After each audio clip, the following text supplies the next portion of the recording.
Dimensión con Dionisio Gutiérrez. Durante las últimas 5 décadas, algunos países han experimentado un fuerte crecimiento económico que ha reconfigurado por completo su realidad económica y social, al pasar de la pobreza extrema a ser considerados países de primer mundo. Corea del Sur, Singapur, Taiwán y Hong Kong se encuentran dentro de este grupo de economías exitosas de la segunda mitad del siglo XX, que se han convertido en auténticas potencias industriales y tecnológicas.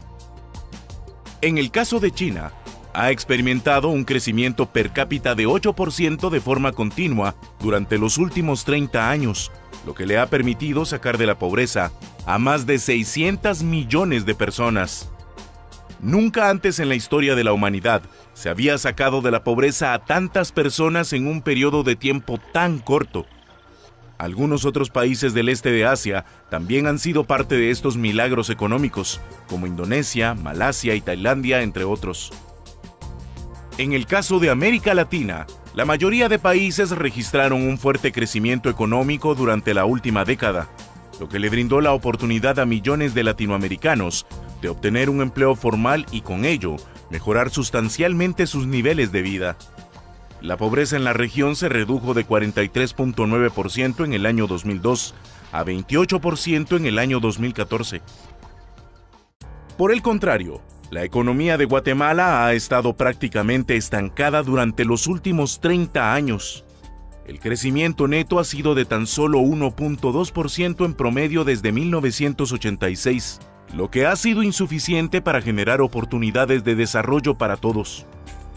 Esto ha provocado que los niveles de pobreza se mantengan persistentemente altos e incluso Guatemala es de los pocos países de la región latinoamericana en que se incrementó la pobreza durante la última década. En el año 2006, el 51.6% de la población vivía en pobreza, mientras que para el año 2014 se incrementó a 59.3%.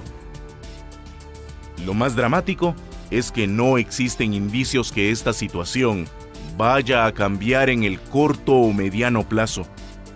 La inversión total representa el 12.25% del Producto Interno Bruto, la cifra más baja de América Latina, y según estimaciones del FMI, esta disminuiría en los próximos 5 años hasta ubicarse en 11.8% del PIB.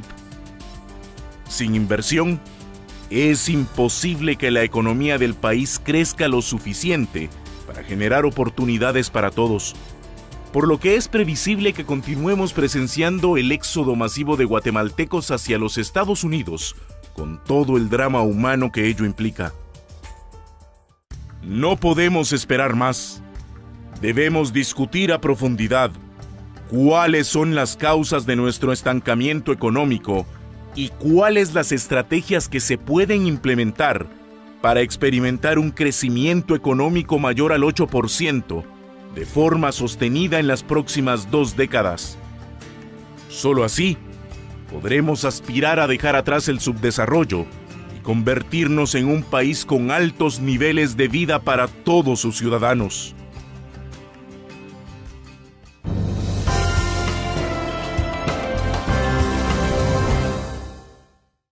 Bienvenidos al programa Dimensión. En esta oportunidad no ha podido estar el doctor Dionisio Gutiérrez, por lo que tengo el gusto de estar como moderador invitado. En esta ocasión vamos a discutir sobre el tema de crecimiento económico, un tema que muchas veces es olvidado, no se discute con la suficiente profundidad, y para ello pues hemos invitado a expertos en este tema, al licenciado Enrique Maldonado, analista senior del ICEFI, el licenciado Hugo Maúl, director del Centro de Investigaciones Económicas Nacionales CIEN, al licenciado Pedro Prado, coordinador del área económica de ACIES, y al licenciado Edgar Ortiz, director ejecutivo de CES. Muchísimas gracias por haber aceptado la invitación para discutir este tema que, como decía, muchas veces es olvidado y no se discute con la suficiente profundidad. En el caso de Guatemala hay cifras que realmente, como todas en Guatemala, realmente preocupan en el sentido de que en los últimos 30 años, Guatemala ha crecido solamente 1.2% en términos per cápita o en crecimiento neto, que es el crecimiento de la economía menos el crecimiento de la población. Países como Chile, por ejemplo, en el mismo periodo han crecido 3.8%. Costa Rica, que es nuestro vecino más próximo en Centroamérica con un desempeño económico mejor, ha crecido 2.2%. Y no digamos los casos de los países asiáticos en donde se registran crecimientos de 8% durante 20 años consecutivos. Cuando uno ve estas cifras y ve, por ejemplo, que en el caso de Guatemala, incluso en términos per cápita, hoy somos más pobres respecto a la región latinoamericana. En los años 80, el PIB per cápita de Guatemala representaba más o menos el 70% del promedio de América Latina y hoy representa como el 58%. O sea, nos hemos quedado rezagados. Licenciado Maúl, ¿cómo explicar este desempeño tan pobre de la economía de Guatemala y cuáles son los efectos que tiene para la ciudadanía común y corriente? Creo que lo primero que hay que aclarar a la población es que cuando nosotros hablamos de crecimiento económico, Producto Interno Bruto, realmente al final de cuentas, como eso se refleja en la persona, es en los ingresos que recibe la persona promedio en Guatemala. Y realmente la preocupación que se tiene es que el guatemalteco ve crecer sus ingresos muy lentamente. Y aquí hay que considerar que hay toda una variedad de guatemaltecos, desde guatemaltecos a los cuales el ingreso les crece más rápidamente y guatemaltecos a los que el ingreso no les crece. Y eso tiene que ver con pobreza, tiene que ver con desigualdad, pero al final de cuentas lo que es importante tener claro es que hay que multiplicar los panes suficientemente rápido para que sobrepase el crecimiento de las bocas que hay que alimentar. Mientras eso no suceda, es difícil poder resolver cualquiera de los problemas asociados, porque al final de cuentas hay que reconocer que somos un país pobre que requiere tener más ingresos y cuando se tienen esos ingresos mayores a la velocidad que crece la población, entonces nosotros podemos pensar en otro tipo de políticas que pudiera ser quitarle a uno para darle a otros, pero creo que en el mediano plazo lo que ha pasado con Guatemala es que no hemos sido capaces nosotros de identificar un conjunto mínimo de reformas, un conjunto mínimo de acciones que permitan elevar el potencial de crecimiento del país. Hemos estado realmente enfrascados en un debate más bien acerca de cómo hacer para sobrellevar las perturbaciones que ocurren cada 2 o 3 años en Guatemala y no hemos logrado alcanzar un consenso político de lo que hace falta. Pero, digamos, para resumirlo, es realmente, mientras no se multipliquen los panes suficientemente rápido, va a ser imposible realmente que nosotros podamos alimentar esas bocas. Queda la otra parte que es todo lo que tiene que ver con el crecimiento poblacional y lo que se pudiera hacer para aminorar ese crecimiento poblacional. Pero en términos generales, digamos, es una fracción donde uno de un lado tiene los panes, en el numerador tiene los panes y en el denominador tiene las bocas que alimentar. Y en esa relación matemática pues no hemos sido muy buenos, pero eso no quiere decir que no se puedan hacer los cambios y que a futuro no podamos congeniar un conjunto mínimo de reformas para aumentar ese potencial. Al final seguimos o continuamos siendo uno de los países de América Latina que más crece su población. Aun cuando se ha reducido la tasa de natalidad, igual sigue siendo bastante alta. Licenciado Maldonado, ¿cuáles son esos factores que hemos dejado de hacer para poder potencializar el crecimiento del país? Bueno, yo un dato que pondría sobre la mesa es el hecho de que durante los últimos 4 años se duplicó el número de menores de edad que trabajan y no estudian. No hablo del área rural, hablo del área metropolitana.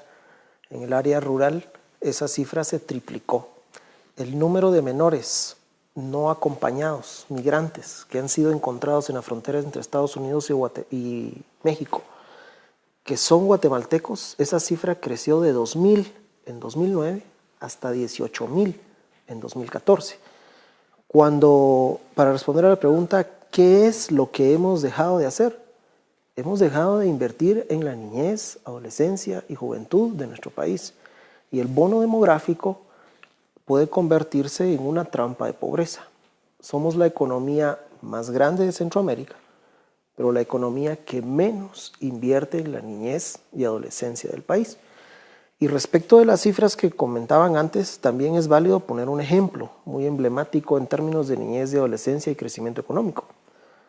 En 10 años, Panamá duplica el tamaño de su economía, duplica el tamaño de su PIB per cápita y aumenta la mortalidad infantil y aumenta la deserción escolar. Es decir, hacia ese tipo de modelos tampoco debemos de dirigirnos. Debemos de por lo menos abordar en ICEFI, consideramos 3 áreas básicas. Un crecimiento económico inclusivo, que signifique una transformación productiva, lo cual va a implicar en principio poder reconocer cuáles son los sectores a los cuales como país le vamos a estar apostando. Construir la igualdad, creando bienes públicos con carácter universal, cosa que no existe en nuestro país. Y contar con un Estado efectivo, un Estado que gerencie el desarrollo. Básicamente nosotros consideramos que en principio se ha dejado de hacer, invertir en la niñez y adolescencia, y deberíamos de poder enfocarnos en 3 áreas grandes: crecimiento económico inclusivo, construcción de la igualdad y que exista un Estado efectivo para el desarrollo. Señor Ortiz, ¿qué opina de lo que se ha hecho hasta el momento? Bueno, coincido en algunas cosas. Yo creo que sin duda el principal problema es que la discusión, o sea, digamos, no ha sido una política de Estado el crecimiento económico, y eso es una cosa obvia, ¿no? Y tampoco tenemos en la mira, digamos, algunas reformas clave. Yo creo que el país, el primer problema que tiene es que no se da cuenta que no es atractivo el capital. Realmente nadie tiene ninguna intención de venir al país. Somos un mercado pequeño, mano de obra poco calificada, digamos, encuentra un ambiente institucional bastante pobre, digamos. Y esos temas no los hemos sabido abordar con suficiente celeridad. Digamos, un dato preocupante es que 1/3 de los trabajadores está todavía ubicado en el sector rural, el sector menos productivo del país. No hemos sido capaces en Guatemala de hacer un shift, digamos, y movernos de la discusión agraria a la discusión del crecimiento económico del siglo XXI.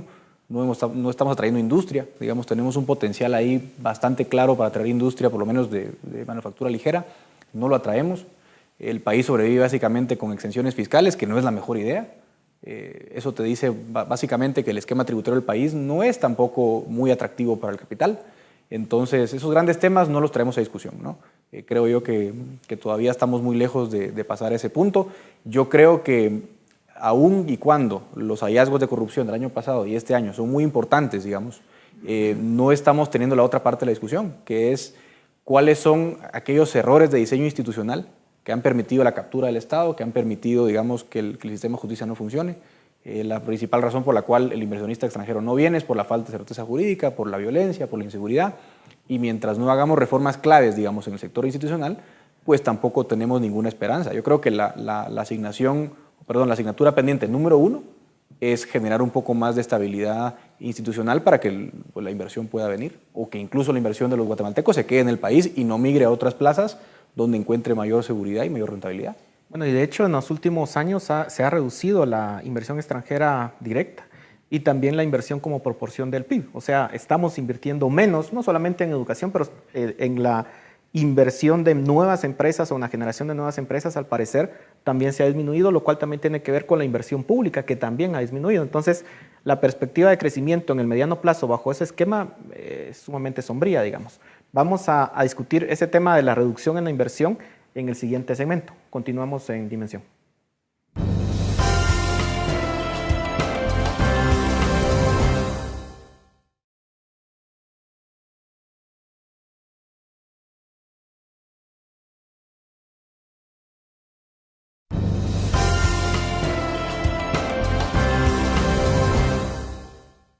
Bienvenidos nuevamente a Dimensión, en esta oportunidad hablando sobre crecimiento económico, un tema que podría sonar un poco etéreo, digamos, pero que con las explicaciones que daba el licenciado Maúl de cómo realmente se da en la práctica, creo que nos queda un poco más claro. Licenciado Prado, tenemos la falencia de que no invertimos en niñez, pero tampoco estamos generando nuevas empresas que pudieran de alguna forma alimentar al fisco y que pudieran generar más recursos para el Estado. ¿Cómo poder incrementar la inversión o cómo incluso afrontar como país el hecho de que se haya reducido en los últimos 4 o 5 años? Sí, yo creo que, como bien se dijo acá, desafortunadamente el país es caracterizado por una serie de problemas socioeconómicos, ¿verdad? Ya se habló de la niñez.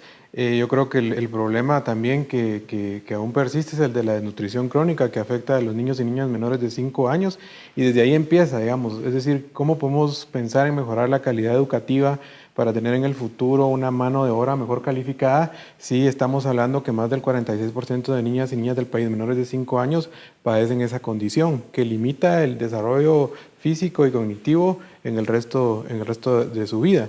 Entonces, creo que el país necesita como hacer prioridades que en donde el gasto social, en donde el capital social sea, digamos, el tema de la educación, el tema de la salud. Hemos sido testigos de la crisis por la que sigue atravesando el Sistema Nacional de Salud Pública. El tema de la educación es otra prioridad.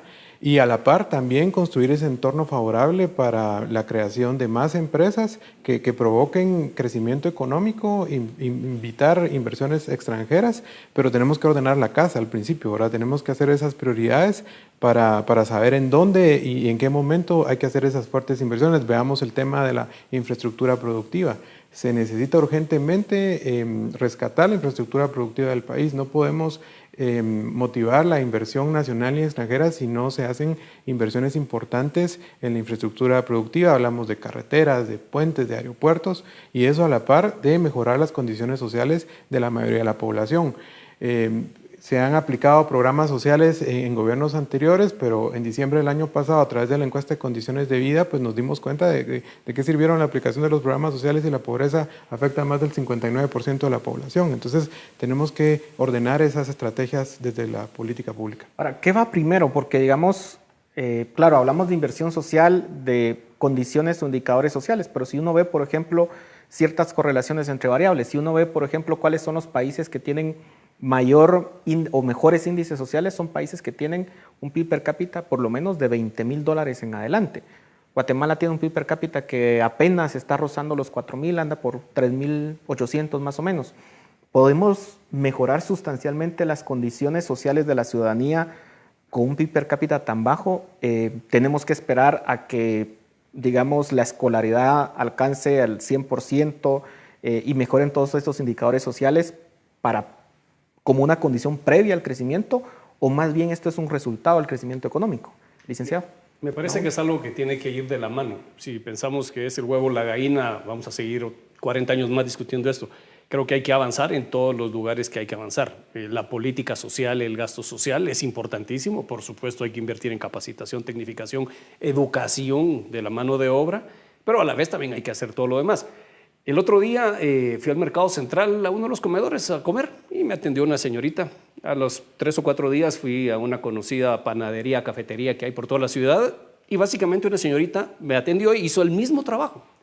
Y me quedé pensando, lo que hay que hacer en Guatemala es encarecer la mano de obra, porque la señorita que me atendió en la panadería, cafetería, seguramente gana 2 o 3 veces lo que gana la patoja que me atendió en el Mercado Central, haciendo el mismo trabajo. ¿Cómo hacemos para encarecer la mano de obra de manera que el trabajador pueda llevarse más dinero a su casa? Conclusión número 1 que saqué esta pequeña experiencia. En esta cafetería, panadería, yo pagué 3 veces lo que pagué en el Mercado Central cuando comiéndome el mismo pan con chile relleno. Entonces, si logramos que los guatemaltecos produzcan bienes que tienen mayor valor, necesariamente se trasladará más al trabajador que participe en eso. Número 2, por supuesto, la señorita que me atendió en este lugar, panadería, cafetería, pues entrenada, con un mayor nivel de educación, con muchas mejores habilidades, y por supuesto, la propina fue mayor en un lado que en el otro, lo mismo que el salario, porque se le puede retribuir más a un trabajador que tiene estas características a quien no lo tiene. Ahí vemos la importancia de la capacitación y la educación, pero tercero, una cuestión importantísima, la inversión en el trabajador en términos del capital, el equipo, la maquinaria que tiene a su alcance. Allá en el Mercado Central, con todo el cariño para las señoras que ahí trabajan, que son un ejemplo de dedicación, un ejemplo de perseverancia y de emprendimiento, al final de cuentas es una estufa, un congelador y se acabó. En el otro lugar hay hornos, hay toda una serie de estufas y demás cuestiones, ¿verdad?, que facilitan la cosa. Lo pongo todo el ejemplo. Cuando uno va al mercado, el fresco se lo sirven de un jarrón, sabrosísimo. Uno va a esos lugares y hay máquinas dispensadoras. Entonces, a lo que voy es que el trabajador puede ser más productivo cuando tiene más herramientas e inversión en capital que cuando no lo tiene. Entonces, creo que en ese simple ejemplo lo que tenemos que buscar los guatemaltecos es cómo encarecer la mano de obra, pero encarecerla de manera natural, no como se ha pretendido hacer acá. Y el mejor ejemplo de esto es los conserjes del Congreso, donde efectivamente se ha encarecido la mano de obra, pero ni cambia la productividad, ni cambia el nivel de educación, capacitación de esos trabajadores.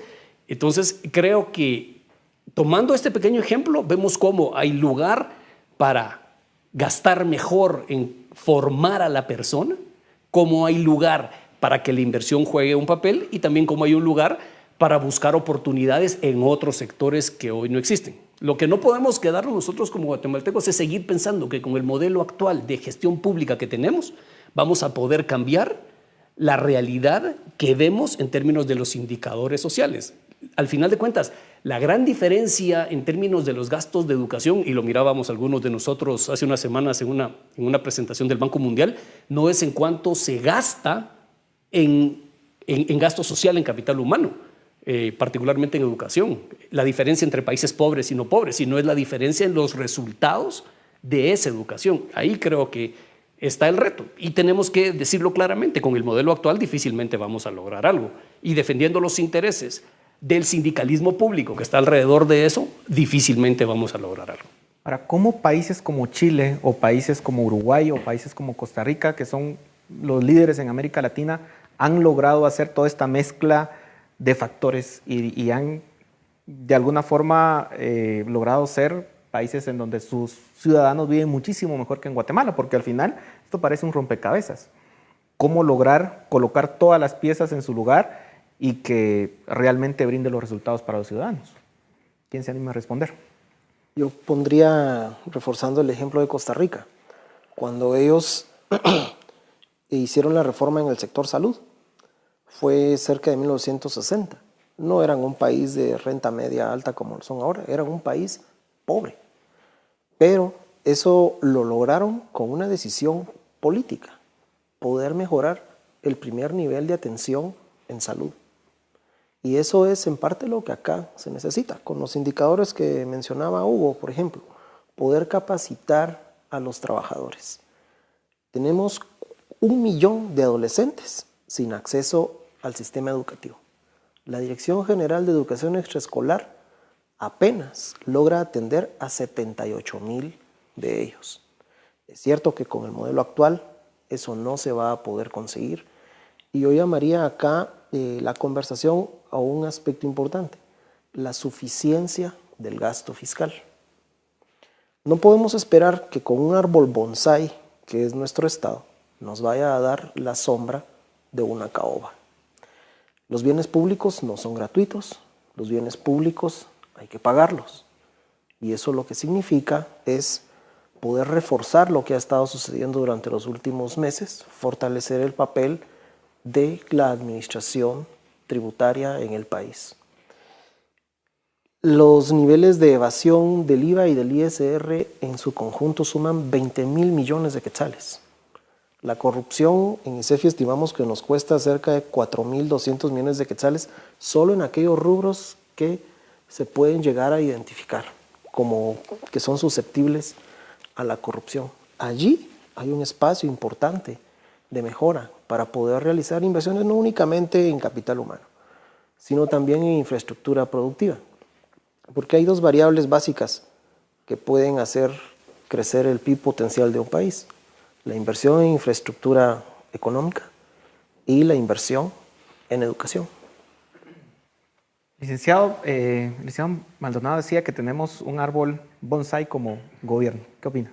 Sí, a ver, la presión fiscal de Guatemala evidentemente es baja. Yo creo que si uno compara la carga tributaria, digamos, de Guatemala, evidentemente es baja. Lo que yo no estoy tan seguro, digamos, es que el esfuerzo fiscal sea bajo. Digamos que es otro indicador de cuánto te cuesta con un PIB tan bajo, digamos, hacer frente a la obligación tributaria. 1. 2, las tasas que tenemos en Guatemala no son bajas. Y tercero, digamos, eso se refleja en el esquema de recaudación tributaria del país. Nosotros un 28% de los ingresos fiscales totales provienen de impuestos directos a las empresas. Si uno compara eso con el promedio de países desarrollados, se da cuenta que es el 8%. En Estados Unidos el 10%. Incluso Noruega, que es un país, digamos, bastante más famoso por su presión fiscal alta sobre el papel, las empresas no pagan más del 18% del total de ingresos tributarios. Ahora, la pregunta es, con el PIB, con la economía que tenemos en Guatemala, digamos, ¿a dónde puede ir la presión fiscal? ¿Quién puede pagar los impuestos? Si nos comparamos con la región, ¿de dónde sacan ellos sus ingresos tributarios? Yo lo que creo es que el esfuerzo, digamos, hasta donde podemos aumentar la carga tributaria es bastante limitado. Podemos llevarla a un 15% sobre el PIB probablemente en los próximos años, pero eso exigiría un esfuerzo grande. Primero, en revisar las tasas que tenemos. No podemos continuar con una tasa del ISR del 25% cuando en otros países la tasa es bastante más atractiva. Segundo, tenemos que empezar a ampliar la base de alguna forma, porque si no también hay no solo hay un efecto, digamos, en el cual unos pocos, digamos, están cargando con la economía, sino que además tenemos un efecto de divorcio entre el ciudadano y el sistema. Si el ciudadano también no paga, aunque sea un poquito, digamos, no se siente integrado al sistema y no siente también una cercanía y una necesidad, digamos, de exigir a su gobierno el cumplimiento de las obligaciones. Pero yo creo que ese cambio, digamos, mejorar la cobertura fiscal, ampliar la base, hacer más atractivo el país a la inversión, porque no se trata solamente de digamos, recaudar por el bien de recaudar, sino recaudar y también generar crecimiento económico, yo no lo veo tan fácil de hacer, pero sin duda es un esfuerzo que nos tarda, no sé, 5, 6, 7 años. Es que hay un punto importantísimo. Solo vemos un bonsái por fuera. Vemos un bonsái por fuera. Vamos a tener que ir, lo voy a tener que interrumpir. Lo que no vemos es lo que está en la tierra. Y este es un bonsái con raíces de ceiba pentandra que absorben recursos y no dan resultados. Vamos a continuar en esa discusión de qué tan grande debe ser el gobierno de Guatemala y efectivamente qué tan dañino puede ser esas raíces que mencionaba el licenciado Maúl. Continuamos en Dimensión.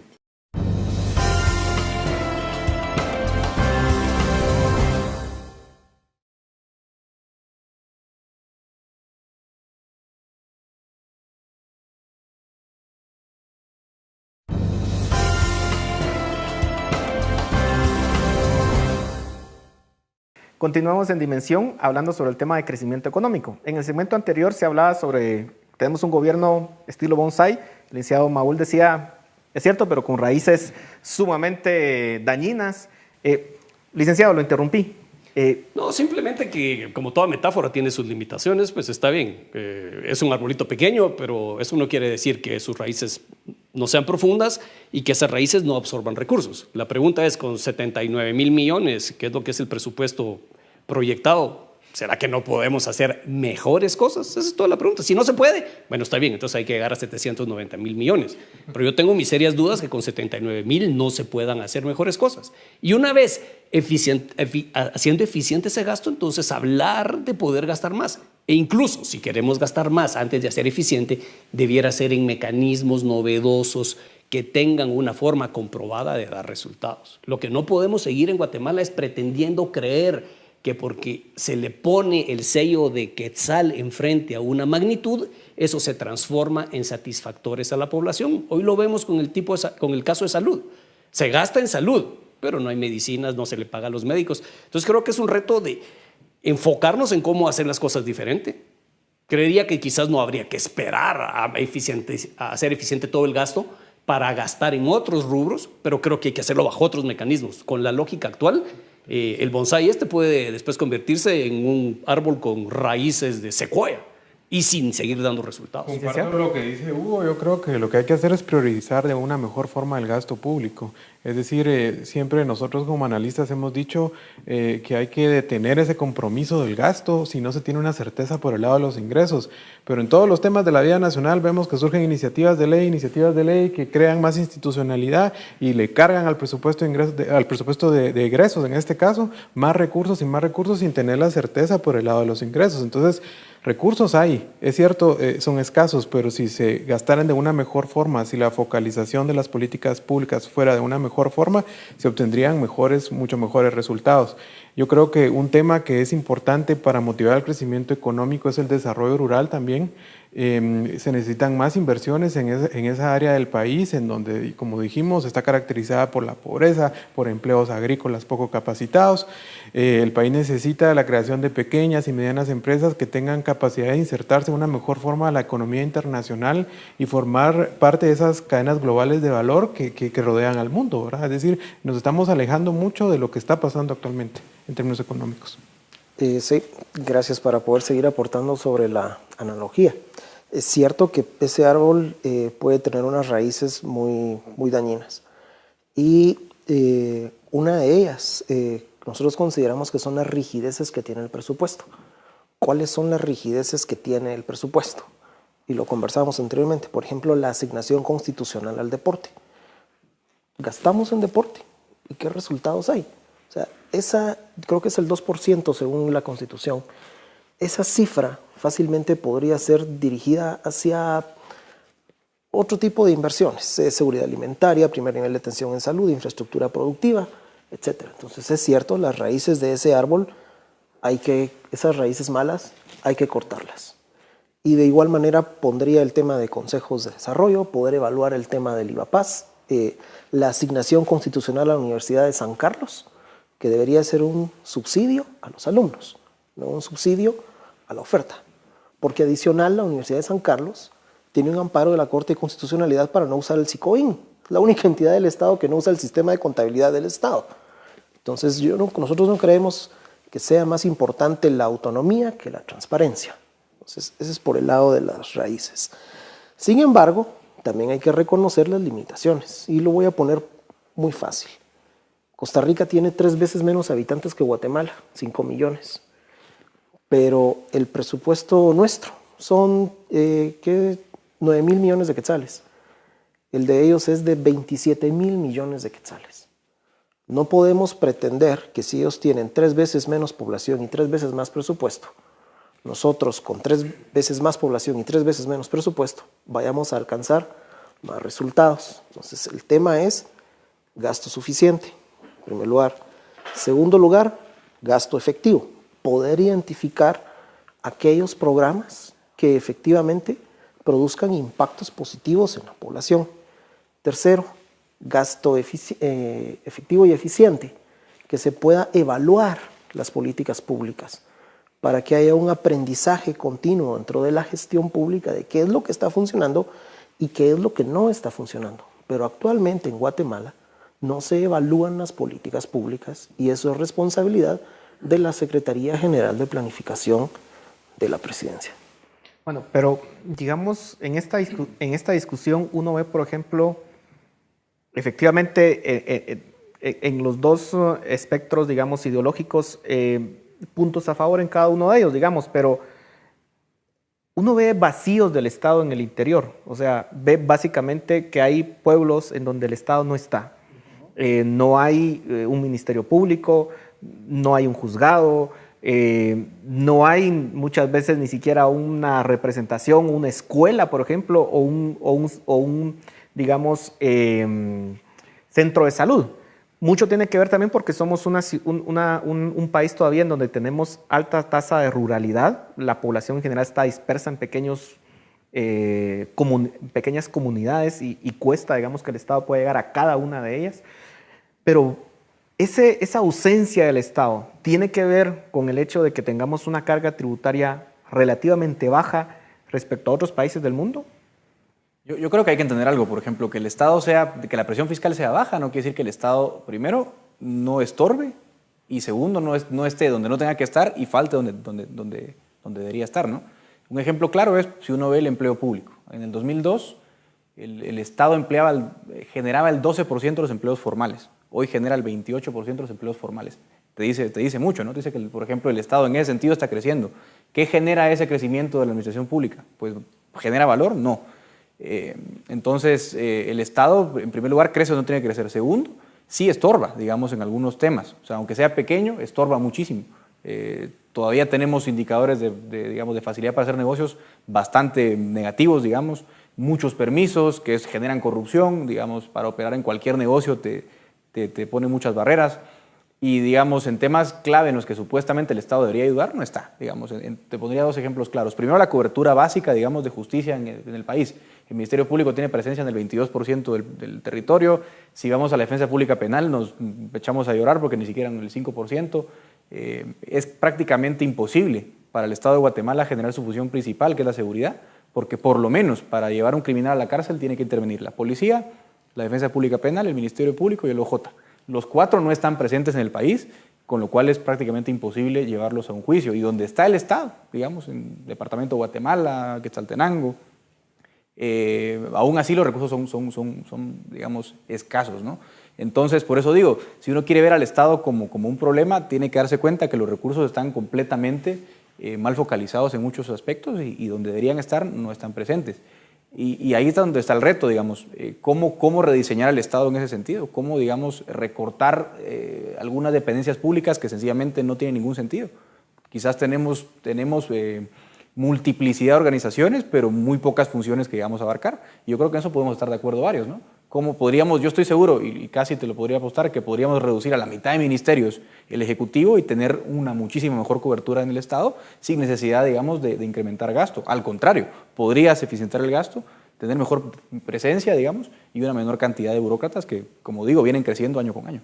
Aprovechando que tenemos aquí a dos personas de las Verapaces, Baja Verapaz, nuestro querido conductor, y Alta Verapaz, Edgar Ortiz, ustedes que crecieron entre esas majestuosas montañas, imagínense la montaña de Tucurú, de Tamaú, o la misma montaña que circundan el Valle de Salamá.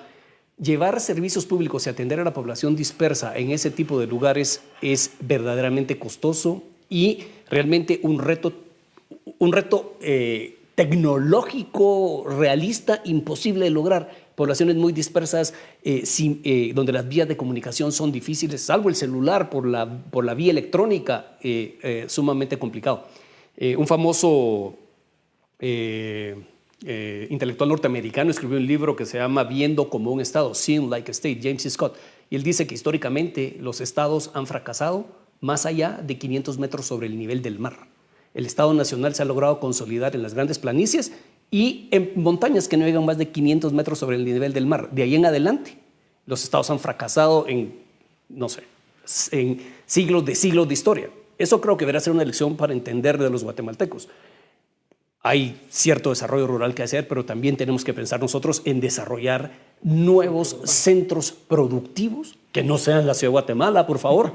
Y ahí creo que la región del Golfo de Honduras, Puerto Barrios, Livingston, Puerto Cortés, San Pedro Sula ofrece un nicho natural en el cual pudiéramos apostar como guatemaltecos y hondureños a generar nuevas ciudades donde puedan haber nuevas oportunidades de trabajo con buena planificación urbana y poder que la gente por decisión propia se quiera mover hacia donde están los empleos y hacia donde están los servicios públicos. Creo que si nosotros no cambiamos esa visión y pensamos en 2 o 3 ciudades bien desarrolladas y planificadas con buenas oportunidades de trabajo, en realidad estamos en un modelo que no solamente tiene disfuncionalidades por la calidad del servicio público, por la ausencia de recursos suficientes, sino al final tampoco estamos discutiendo realmente la superestructura, como diría quizás un marxista, que debe gobernar, infraestructura que debe gobernar esto o que va a generar las oportunidades. Y aquí no estamos inventando algo azucarado, así lo ha hecho el mundo, así lo está haciendo la China, así lo están intentando hacer otros países que hoy mismo intentan superar el reto que tiene Guatemala. Y de hecho, uno podría ver de que las grandes ciudades son desarrolladas a la orilla del mar, muchas de ellas, o a la orilla de fuentes de ríos, usualmente porque facilitan los medios de comunicación. En el caso de Guatemala, la ciudad de Guatemala obviamente no está en esas circunstancias y pareciera que las costas no están tan desarrolladas como deberían. Y eso es parte de lo que tenemos que analizar el por qué. Pero vamos a continuar con esta discusión en nuestro último segmento. Continuamos con Dimensión.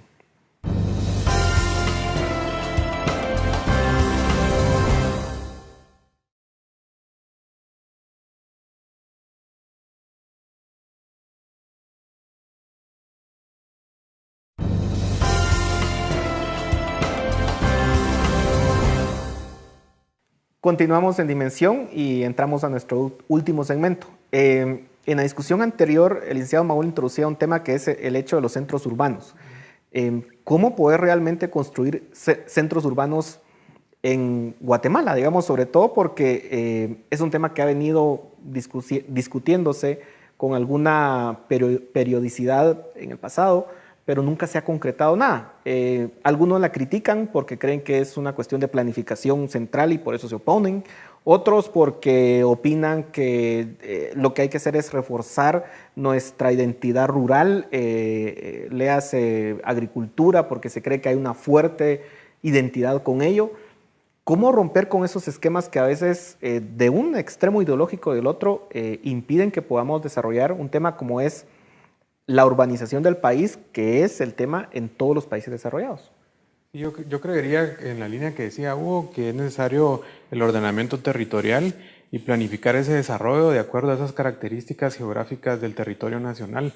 Recordemos que Guatemala tiene un potencial, por ejemplo, turístico muy valioso que debe explotarse de una forma correcta y asimismo tenemos otros potenciales en diferentes áreas, ¿verdad? Pero en la medida que no se hagan esas priorizaciones, regresamos al tema del gasto público, porque al final pues la inversión pública es importante, también la inversión privada, pero debe hacerse esa priorización y ese ordenamiento territorial considerando todas esas características para planificar bien el desarrollo, ¿verdad?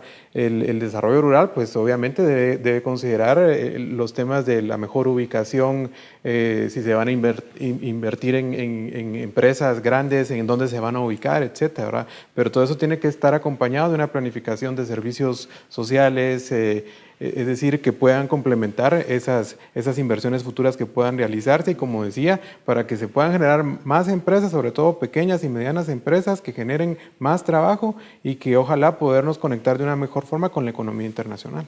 Ahora, si uno se pone a pensar cuánta inversión se requeriría, cuántas nuevas empresas se tendrían que implantar en Guatemala para lograr las tasas de crecimiento del 6, del 7 o del 8%, son inversiones realmente muy fuertes.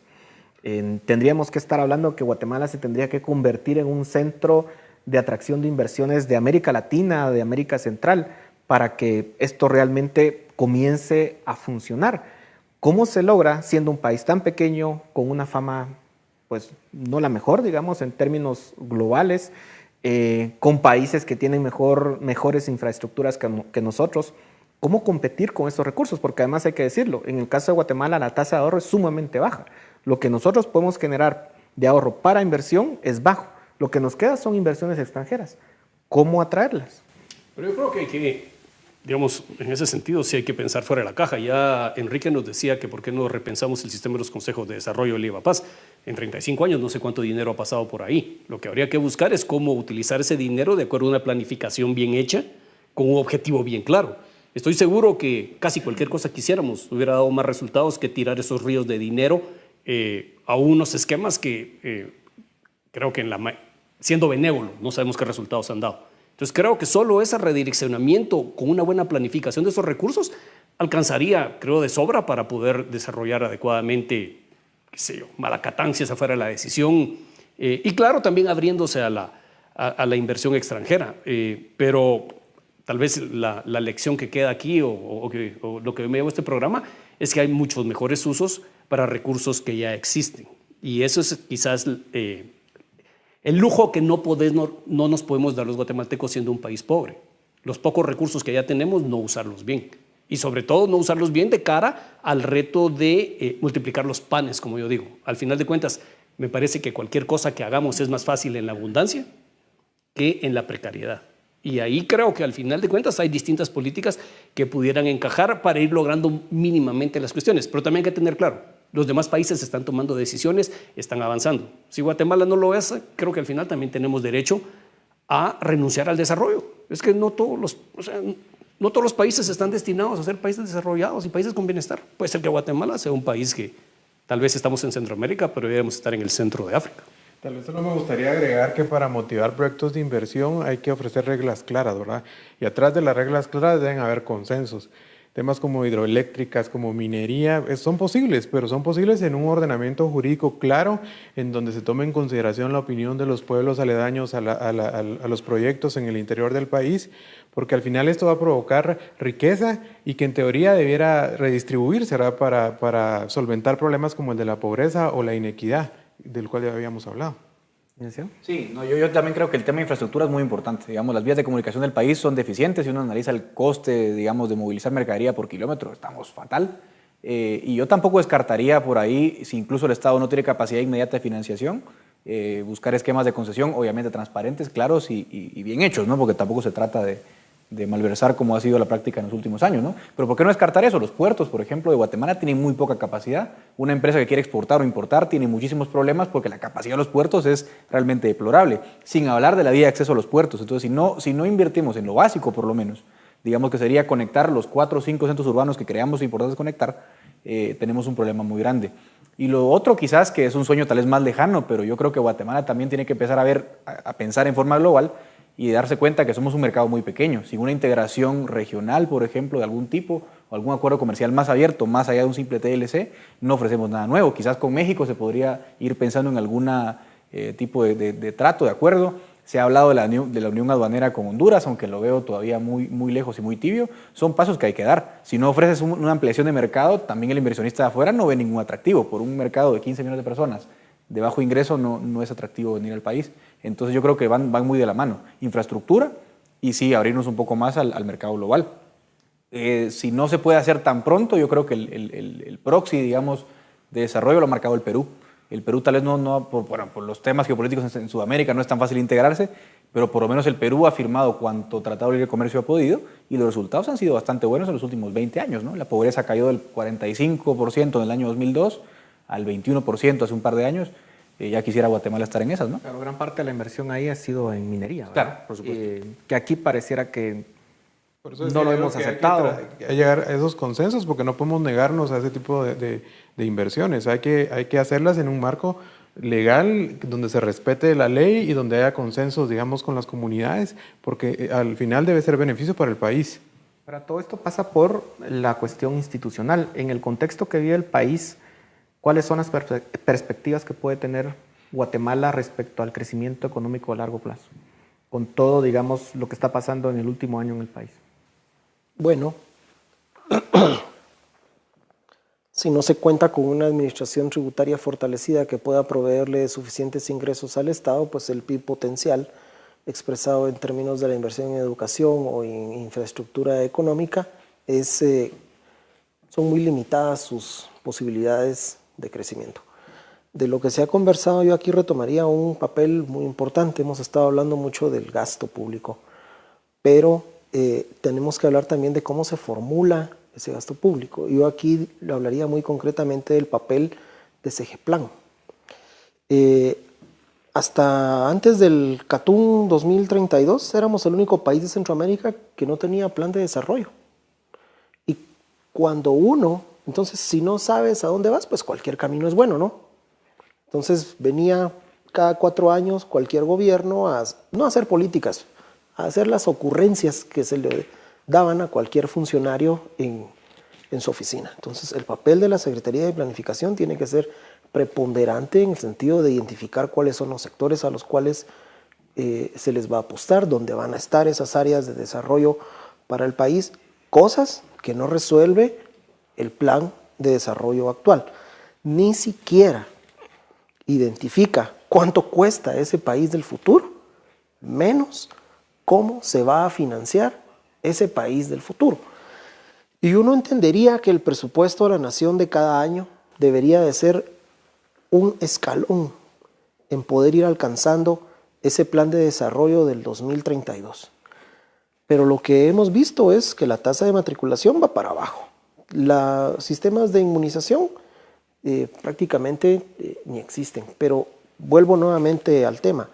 Esto lo que evidencia es de que no hay una entidad rectora que controle, monitoree y evalúe las políticas públicas. Y al final nuestra institucionalidad, lo que hemos identificado en INCEFI, es que es como un pastel de 1000 hojas. Tengo un problema en salud, creo una institución para eso. Un problema específico en salud, otra institución. Un problema específico en educación, otra institución. Y otra, y otra, y otra. Y voy creando muchas instituciones. ¿Y qué pasa cuando nos queremos comer un pastel de 1000 hojas? Pues partimos y se resquebraja todo. Porque no hay un fortalecimiento de las instituciones, una orientación clara y dirigida de cuáles deberían de ser los objetivos de desarrollo y de crecimiento que el país debe de tener. Y también yo recordaría acá el sentido de que el fin no debe ser el crecimiento, debe ser un medio para poder alcanzar mayores estadios de desarrollo. Si no, yo retomaría las palabras que usé al inicio. Panamá duplica en 10 años el PIB per cápita, con mayores niveles de deserción escolar, con mayores niveles de mortalidad infantil. Es decir, y eso lo que evidencia, al menos en el caso panameño, es lo que digo para el caso guatemalteco. No hay una entidad rectora de las políticas públicas que pueda hacer una adecuada formulación, ejecución y evaluación de las mismas. Al final, ese crecimiento económico no impacta la vida de las personas, aunque en términos generales América Latina redujo su pobreza del 43% al 28% durante la última década, que es donde más crecimiento económico tuvo. Por eso creo que es importante poder discutir este tema. Les agradecemos muchísimo por esta discusión de tan alto nivel y con ustedes regresamos la próxima semana. Los dejamos con Dimensión Redes.